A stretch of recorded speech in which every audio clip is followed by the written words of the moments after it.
first knew about CASP through my friend Curtis, and he told me about that this plan was gonna change like the whole community. So. I was involved in creating the survey that identified what was the major issue in our community, and I also took part in deciding that CASP was the issue for us. When we started the CASP campaign, we separated into 4 different groups. I was part of the jobs and or employment group. We focused on what kind of jobs we can bring in. I worked in the political action campaign, which basically helped to tell Ed Reyes and City Hall that we needed more translated materials for the people in the community. And also we attended meetings saying that there needs to be more adequate signs to direct people towards the meeting. I did the financial analysis and policy analysis to come up with a list of land use recommendations for the city to adopt in order to promote development and preserve affordable housing. One of my biggest challenges honestly was the research part, because it's just really tedious and long trying to look for the right information. The biggest challenge would be being able to communicate with the community. Like, I would speak Spanish with the residents, and I'll be like, "¿Cómo está? How'd you been?" And they're like, "Huh? What'd you say?" The environmental impact report, and so we had to read that, and it was unbelievably difficult to read and understand, and it was just like hundreds, no, thousands of pages, and it's just hard. I think trying to get an understanding of all of the different changes in the plan over time and keeping track of them and understanding how they fit into this bigger vision that we had for Chinatown and for Lincoln Heights and Solano Canyon, I think that was probably the biggest challenge.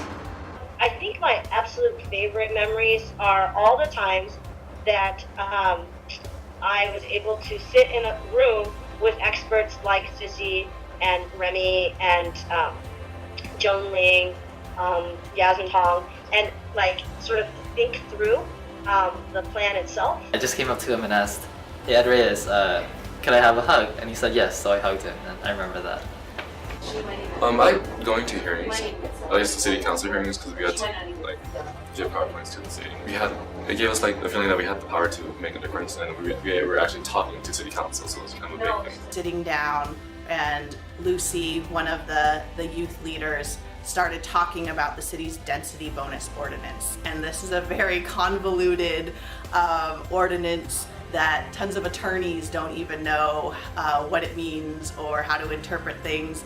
And by no means was she an expert, but it was clear that she had read it, that she had studied it, and she was asking really intelligent questions. And as an affordable housing nerd myself, it was just one of those moments where I just felt so warm inside that this young person had taken an interest in such a mundane aspect of the law.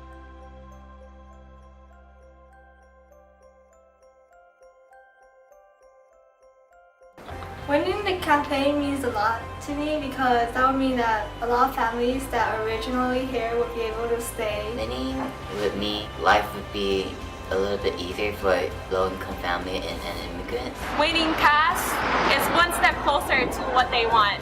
Better jobs, better housing for their families, a cleaner environment. Now I feel that our voice is being heard and that we're gonna make a difference. And it gives us the power to shape our community however we want to, and to spike it out. As Los Angeles changes and continues to grow, that